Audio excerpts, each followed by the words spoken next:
March 15th, 1944, Northern Germany. A gray sky hangs low over the airfield near Brunswick. Bombers limp home through clouds of smoke, engines coughing, metal skin torn.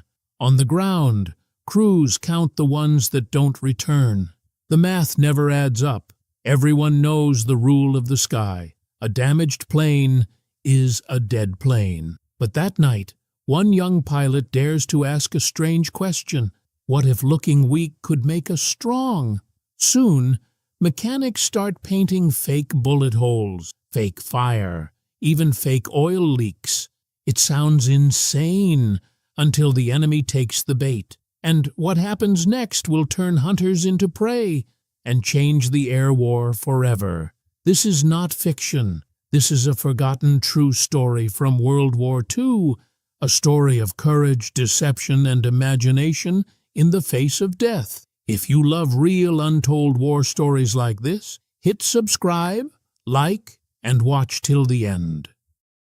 By early 1944, the skies over Germany had become a graveyard made of aluminum and fire. Every morning, hundreds of B-17 Flying Fortresses and B-24 Liberators lifted from English fields, their engines shaking the cold air. Crews checked their oxygen masks, wrote quick notes home, and then disappeared into a wall of gray clouds. Some would never return. For months, the U.S. 8th Air Force had been losing bombers faster than it could replace them.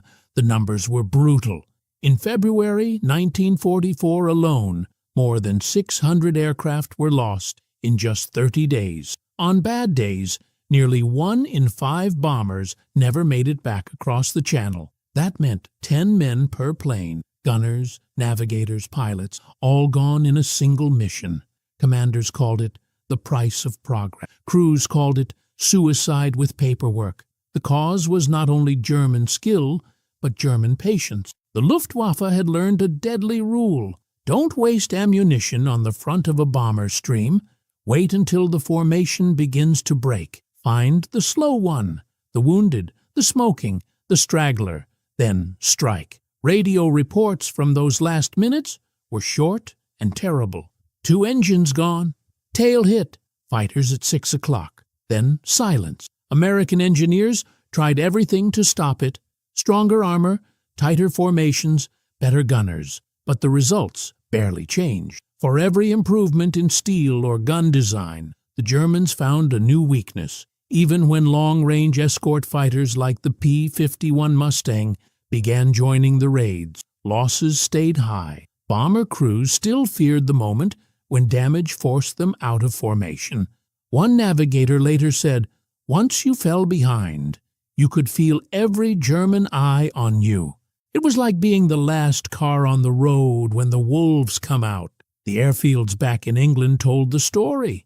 Empty bunks, plates still on mess tables, chaplains writing letters no one wanted to read. At the 359th Fighter Squadron, a support unit flying P-47 Thunderbolts, morale was falling. They watched bomber after bomber vanish and began to realize that defense alone would not win this air war. Something different was needed, something that broke the pattern. Inside the maintenance hangars, crews patched bullet holes with metal tape and fresh paint, the smell of solvents mixed with fuel and coffee. Technicians joked darkly about how many holes they could count on a lucky bomber. Each hole told a story of near death. But for one man, those holes also gave him an idea. Technical Sergeant Daniel Weiss was not an engineer by training. Before the war, he had been an artist, a Cooper Union graduate who designed advertisements in New York City. He had drawn faces, shadows, reflections. He understood how the human eye could be fooled by shape and color. Now he worked under the wings of fighters, wiping oil off engines, his sketchbook tucked into a toolbox. He saw how pilots treated damage as death and how the enemy treated damage as invitation. Weiss began to wonder, if a crippled bomber attracted the hunters, what would happen if something pretended to be crippled? At first, it sounded absurd, even cruel. Why would anyone fake being damaged in a sky full of real death? But the logic had weight. The Germans had become predictable, their eyes trained for weakness. What if that weakness could be turned into bait? In the officers' club, Weiss mentioned it once, half serious, over a drink. The laughter was quick. One pilot said, "Hell, Danny, maybe next you'll sell us camouflage perfume." Another added, "Sure, paint bullet holes on our wings. That'll show 'em." But the joke didn't die. That night, Weiss went back to his bunk and began to draw. He sketched a fighter covered with painted scorch marks, fake panel tears, and even simulated oil streaks. He added a smoke generator hidden near the exhaust to make the engine look like it was failing. His notes read simply, "If they hunt the wounded, give them a wounded decoy." Outside, engines rumbled in the distance. Another wave returning from Germany, short of formation, their navigation lights flickering. Men walked toward the runway lights to count the survivors. The air war had reached a point where imagination mattered as much as firepower. Weiss didn't know it yet, but his strange idea would challenge not only tactics, but military tradition itself. For now, it was just a drawing on a stained napkin, an artist's answer to an engineer's problem. And in a war where illusion often killed truth, this illusion might just save lives. High above Europe, the war had become a contest of numbers, speed, altitude, and fuel.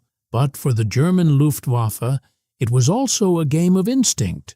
Their aces had learned to read the sky the way hunters read a forest. They could see weakness even from miles away.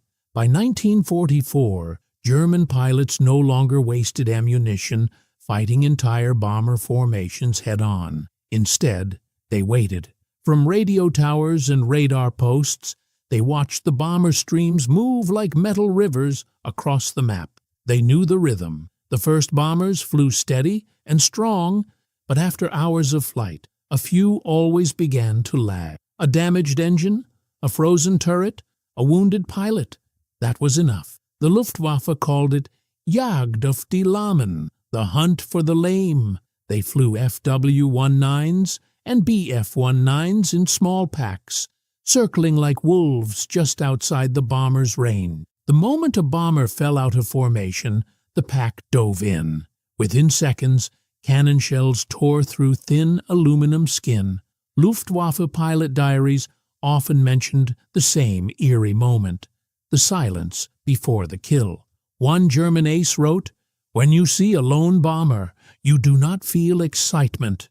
You feel certainty. It is already finished." That certainty was built on data. The German Air Command collected thousands of reports and found that stragglers were 5 times easier to destroy than bombers flying in tight formation. Even a 10% loss of airspeed made a plane vulnerable. They didn't need radar for that, just patience. For the Americans, this pattern was a nightmare. A single B-17 carried 10 men and cost $250,000 to build. Each mission required hundreds of mechanics, gallons of high-octane fuel, and long chains of logistics. And yet one small oil leak, one hit to the tail, could erase it all in a flash of smoke. Pilots called the moment of falling behind the loneliest sight in the world. One gunner remembered, "When the formation drifted away ahead of us, it felt like watching a ship sail off while you were drowning." And so, the German calculation worked. Every damaged bomber became a beacon, drawing in enemy fighters like sharks smelling blood. On the ground, American commanders tried to outthink this pattern. They changed radio codes, adjusted flight paths, and ordered escorts to stay close. But the Germans adapted again. They hid in the sun, attacking from above, or slipped below radar lines and climbed up behind the tail. In March 1944, an internal U.S. Air Force report showed that bomber losses were still near 5.2% per mission, far too high to sustain. Commanders could measure that number, but they couldn't measure fear. Fear was the hidden cost. Crews started flying tense, their hands shaking even before takeoff.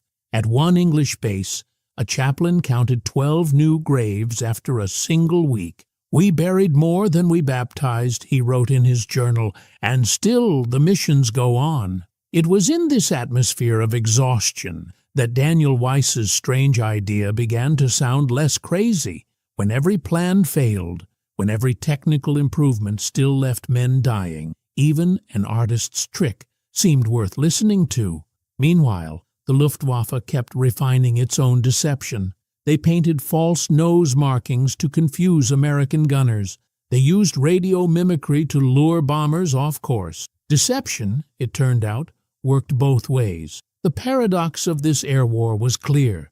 The more advanced machines became, the more victory depended on psychology. It was not just about speed or firepower. It was about expectation. Whoever could control what the enemy expected could control the fight. Weiss's question suddenly fit that logic perfectly. If the Germans attacked weakness, then weakness could be turned into bait. A handful of fighter pilots from the 359th Squadron started whispering about it during maintenance hours. Could they really fool the Luftwaffe into attacking a wounded plane? "Wouldn't it be suicide?" Weiss answered with quiet confidence. "They already hunt the wounded," he said. "All we're doing is choosing which wounded they find." That line spread through the hangars. It carried a mix of humor and fear, but also something stronger, curiosity. And in war, curiosity often came before change. Outside, the spring sky was turning brighter, but the air still smelled of burnt oil. New bombers rolled onto the tarmac, shining and clean. None of the men who watched them knew that soon some of those planes would fly into battle already looking like they'd been hit. On purpose. This wasn't madness. It was strategy. This wasn't propaganda. It was survival. Daniel Weiss never planned to be a soldier. Before the war, he worked in a quiet art studio in New York City, sketching soap ads and car posters for an agency on Madison Avenue. His hands were made for pencils, not wrenches, but when Pearl Harbor was attacked, Weiss joined up like millions of others. Instead of painting faces, he began painting aircraft. At first, the Army didn't know what to do with an artist. He ended up as a maintenance technician, a crew chief with oil-stained hands and a clipboard. He learned to fix engines, patch bullet holes, and check propellers before every mission. It was hard, dirty work, but Weiss paid attention to small details: the sound of an engine under stress, the color of oil leaking from a cylinder, the way sunlight changed the look of metal. While others saw planes as machines, he saw them as shapes and shadows. His artist's eye noticed things most mechanics missed. When he walked past rows of bombers, he saw the marks of battle like brush strokes, black soot, silver scratches, brown rust. Each scar told a story of survival and fear. On cold March afternoon, Weiss sat on a crate behind Hangar 3, sketchbook on his knee. The air smelled of fuel and cigarettes. Overhead, a damaged B-17 limped in, one engine coughing black smoke. The plane's landing gear groaned as it touched down, sparks flying from the tire rims.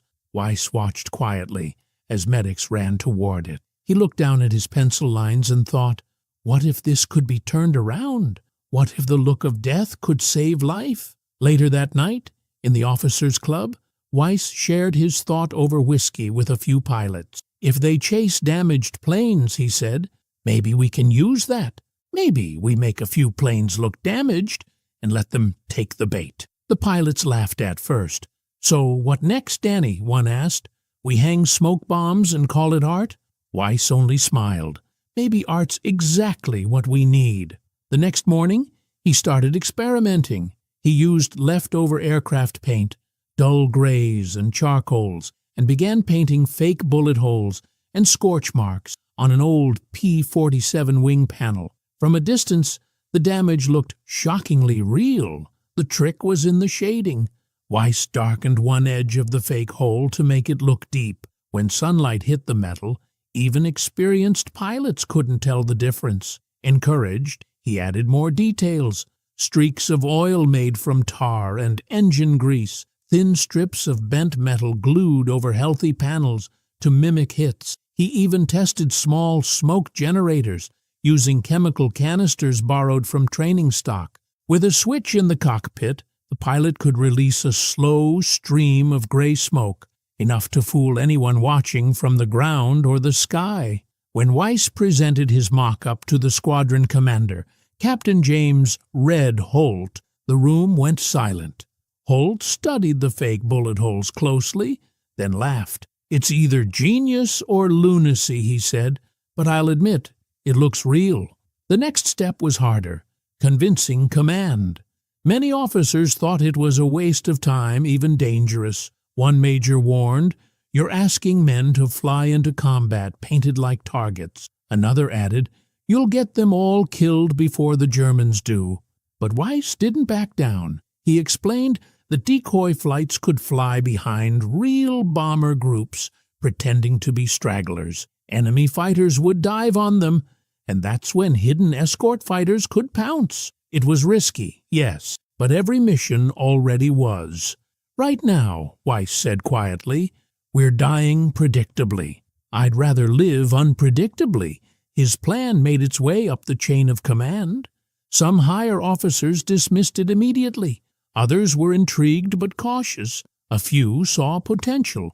The Air Force had experimented with deception before: fake radio chatter, dummy airfields, even wooden bombers to confuse enemy scouts. Maybe, they thought, this strange artist's idea could work too. While the paperwork moved through offices, Weiss kept testing in secret. He and a few volunteers painted one fighter to look half-ruined and taxied it out to the field. Pilots from nearby squadrons stopped and stared. One of them said, "Who the hell let that wreck near the runway?" That reaction proved the point. Even trained eyes were fooled. For Weiss, that was enough. He didn't know if the Air Force would ever approve his plan, but he knew one thing for certain. In war, imagination could sometimes do what logic could not. In the months ahead, that imagination would be tested in the most dangerous airspace in the world. But for now, in a quiet hangar lit by oil lamps, an artist with paint-stained hands had unknowingly designed a trap that would soon change the air war forever. March 15th, 1944. A freezing evening at Bottisham Airfield, England. The officers' club was warm with cigarette smoke and the low hum of voices. Tin mugs clinked, boots scuffed across wooden floors, and rain tapped the windows. Outside, the air smelled of oil and wet grass. Another mission finished, another list of names missing. Technical Sergeant Daniel Weiss sat at the end of the bar, sketchbook in hand, nursing a weak whiskey. He'd spent the day painting fake bullet holes on a P-47 panel for a test. Most men laughed, but a few stayed to watch. Now, in the corner of the club, his idea began to take a clearer shape. Across from him sat Captain James "Red" Holt, tall, broad-shouldered, red hair fading under his cap. Holt had flown 26 missions already and lost 3 wingmen. He wasn't a man who believed easily in miracles. Still, Weiss's calm tone made him listen. Weiss tore a page from his sketchbook, placed it on the bar, and drew quickly. "Imagine this," he said, "a P-47 that looks half dead. Smoke trailing, fake oil leaks, patched holes. The Germans see it and can't resist. They dive in close." He tapped the napkin with his pencil. But behind it, waiting out of sight, our fighters. Holt leaned over the napkin, frowning. "So the wounded bird is the bait?" "Exactly," Weiss replied. "We give them something to chase, and then we turn the trap on." The idea spread through the club like spilled whiskey. Pilots gathered around the napkin, half amused, half curious. Someone laughed. "You're out of your mind, Danny. The brass will court-martial you for painting a warplane like a circus act." But Holt didn't laugh. He kept staring at the sketch, his eyes narrowing. "If it works," he said slowly, We could save a lot of bombers. That night, Weiss stayed up in the maintenance hut, turning the napkin sketch into detailed blueprints. He measured paint patterns, smoke release angles, and even airflow changes. The smell of thinner filled the room. On a scrap of paper, he wrote a single sentence that summed up the plan: deceive the eye, control the fight. The next morning, Holt took Weiss's drawings to his superior, Lieutenant Colonel Joseph Dickman. The colonel studied them in silence. He'd seen hundreds of wild ideas: flamethrower planes, self-heating bullets, invisible paint, most of which ended in disaster. But this one had something different. It didn't promise magic. It promised psychology. War isn't only about strength, Weiss said when called in. It's about what the enemy believes he sees. Dickman exhaled through his nose, then nodded. All right, you'll get 2 test aircraft, limited trial only. If it fails, this never happened. And so, the decoy project was born. Unofficial, unrecorded, and completely experimental. Weiss and his small team began work immediately. They mixed black pigment with engine oil to make realistic scorch marks. They attached metal strips that could shake in the wind like damaged panels. They installed smoke canisters beneath the cowling, wired to a cockpit switch. The first time they tested it, a passing pilot radioed in, "Your bird's on fire, get it down." The illusion worked. Soon, word spread through nearby bases. Men came to see the ghost plane, a healthy fighter that looked half dead. Some pilots were fascinated. Others called it crazy. "You're turning us into decoys," one said bitterly. Weiss only answered, "Better to be a live decoy than a dead target." The test flights were risky. The fake damage changed the way air flowed around the plane, making it harder to control. Pilots had to learn to fly wrong, slightly off balance, nose down, engine underpowered, to sell the act. Weiss created a checklist for them. Feather 1 propeller halfway, trim tail 3 degrees off center, release smoke every 30 seconds, keep radio silence until attacked. Each instruction was designed to fool the enemy's eyes, not to impress headquarters. Captain Holt volunteered to fly the first live trial. As he climbed into the cockpit, Weiss handed him the napkin sketch, now folded and yellowed. "Keep this," he said. "It started as a drawing. Let's make it history."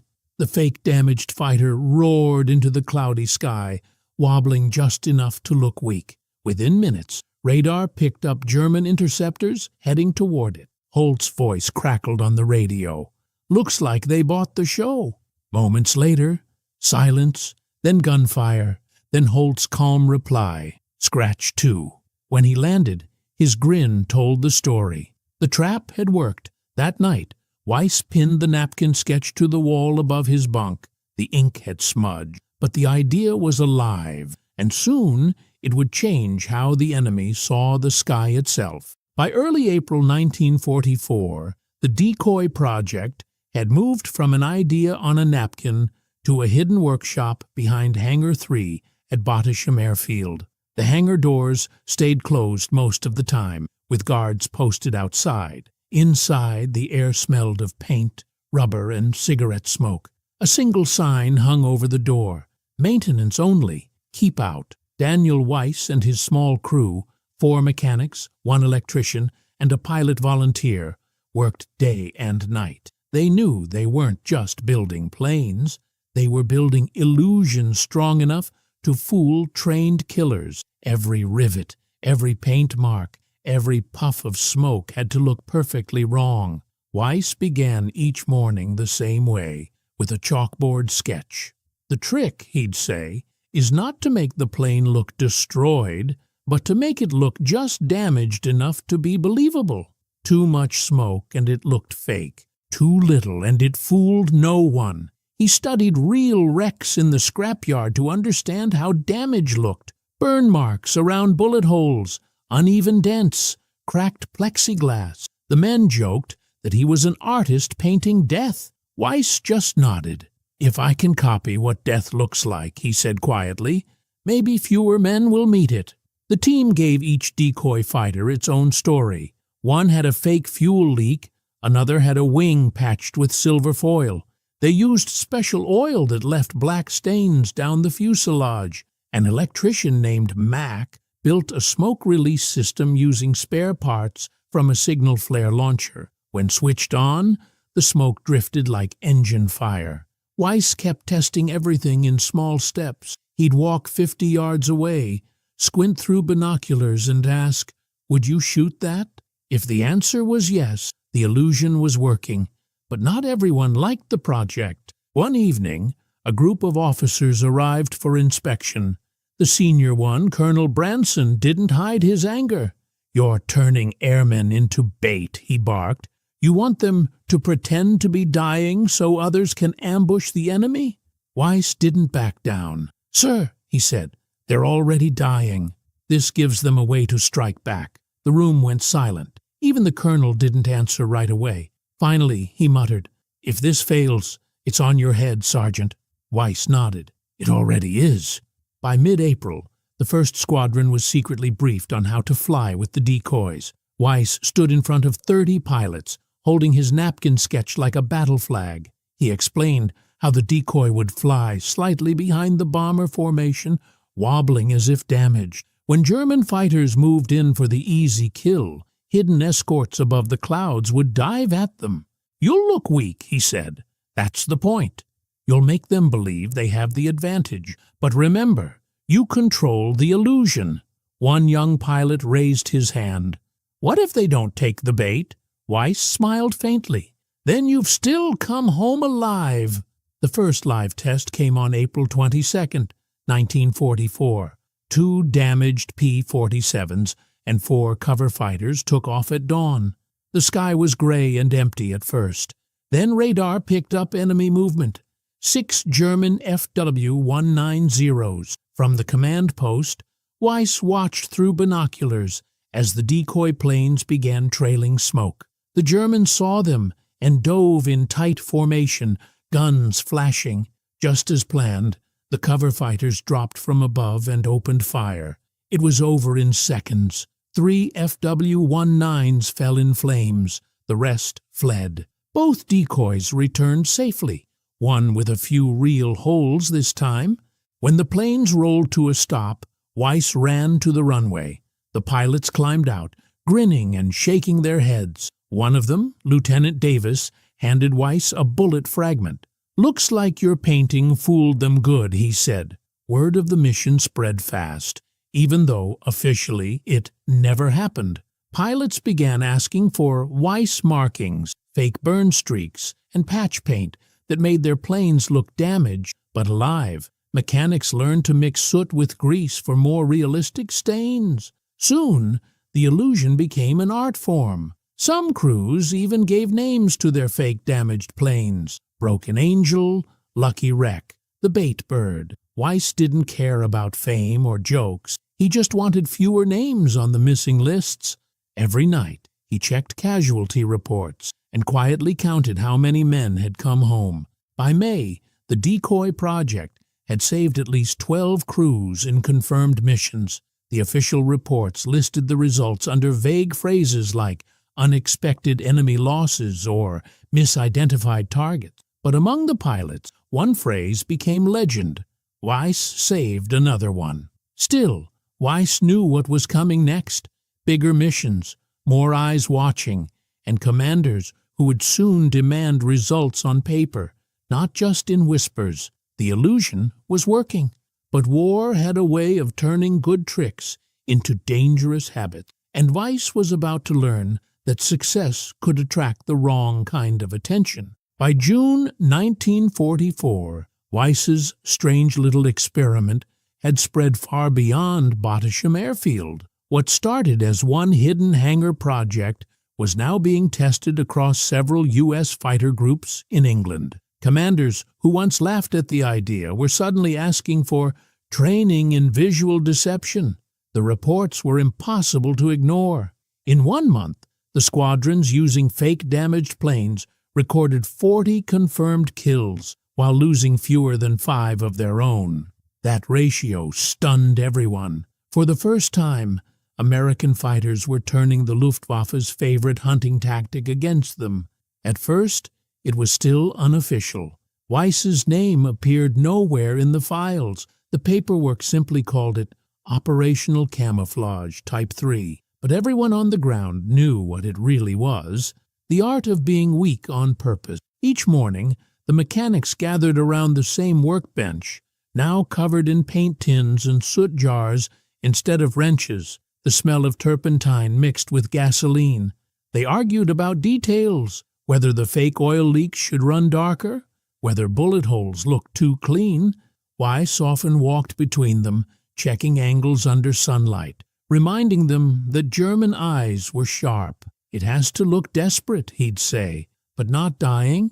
The trick had become part science, part theater. Pilots were trained to fly like they were hurt. Uneven movements, slow turns, limping patterns. Some even switched off one engine for a few seconds to sell the illusion. Every move was rehearsed. "Fighters used to fight by instinct," Weiss told one crew, "but now you fight by performance."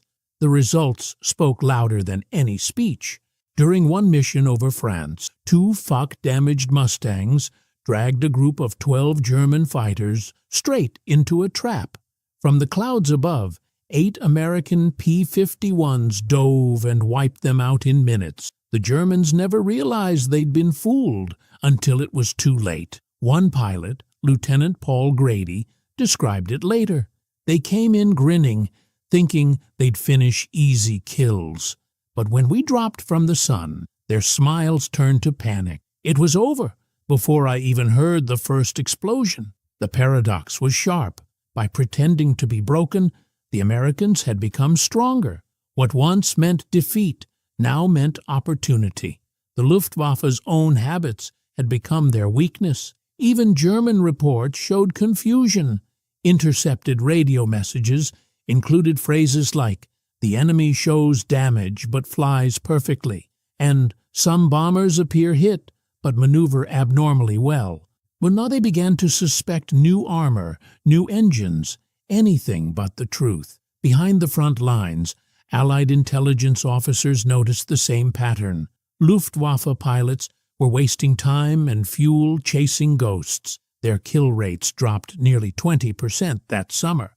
What looked like luck on paper was really Weiss's deception at work. Soon, higher headquarters came calling. Weiss was summoned to a meeting at Duxford, where senior officers wanted an explanation. He arrived nervous, his uniform still stained with paint. The room was full of colonels and majors studying charts. One of them asked, "Sergeant Weiss, can you tell us how you're tricking the Luftwaffe?" Weiss hesitated, then said simply, "Sir, we're teaching them to see what isn't there and to ignore what is." A long silence followed. Then the lead officer nodded. "Keep doing it," he said, "but keep it quiet." From that day, Weiss's project was given new supplies and coded status. Visual Deception Unit became the official name, but among pilots it was just called the Ghost Factory. Success, however, brought new pressure. Some commanders wanted bigger traps, full bomber formations painted with fake battle scars, even staged smoke trails for reconnaissance photos. Weiss warned them, "The more we fake, the less they'll believe. Too much illusion kills trust," but not everyone listened. The military loved results, and this trick was giving results faster than any new engine or weapon. Meanwhile, the Luftwaffe began to adapt again. They learned to hesitate, to watch targets longer before diving. This slowed their attacks, but also made the air war feel eerier. Long moments of tension, like predators unsure if the prey was real. One American gunner later said, "It was strange. Some days we flew all the way to Germany with smoke pouring out behind us, and no one came. We realized the Germans were scared of our damage." By late summer, what had begun as a desperate act of imagination was reshaping aerial combat itself. Weiss's team didn't just fool the enemy, they changed the rules of engagement. They proved that deception could save as many lives as firepower.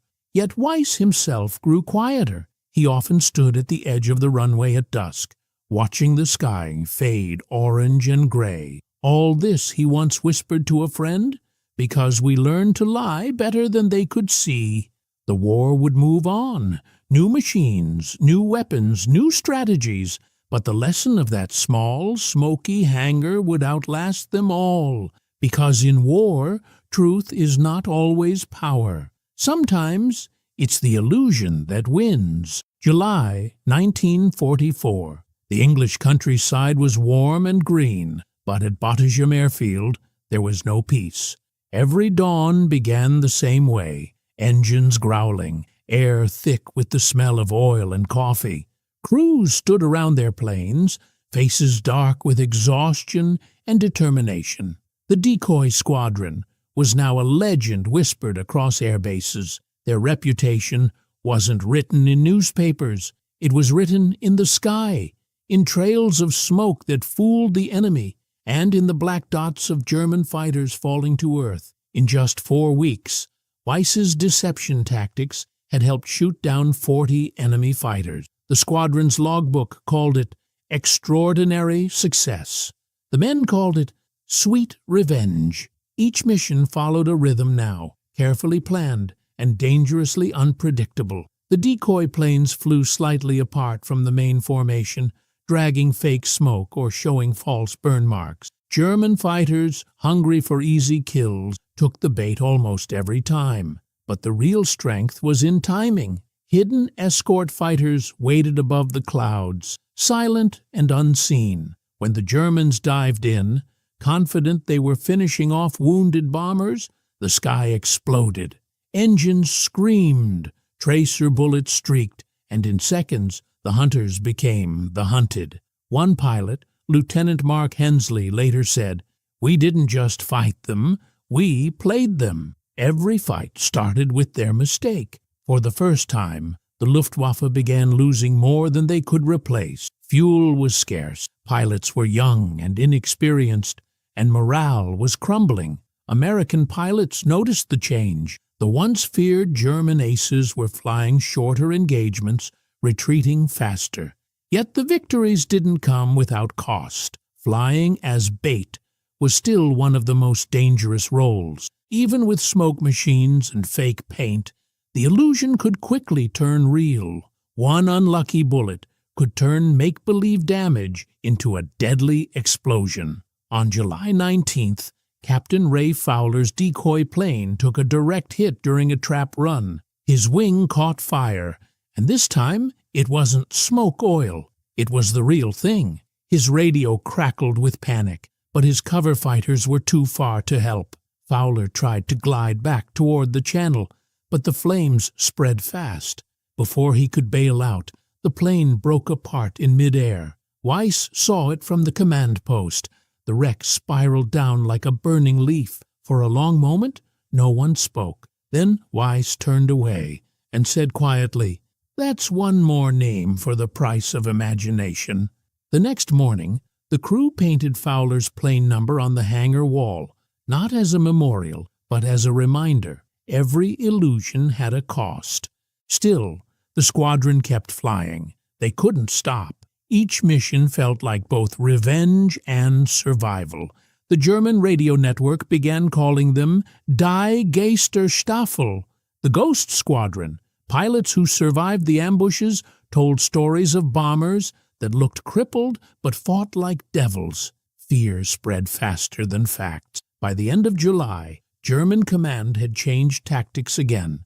Fighter patrols were ordered to verify damage from a distance before engaging. But that delay was enough to tip the balance of the air war.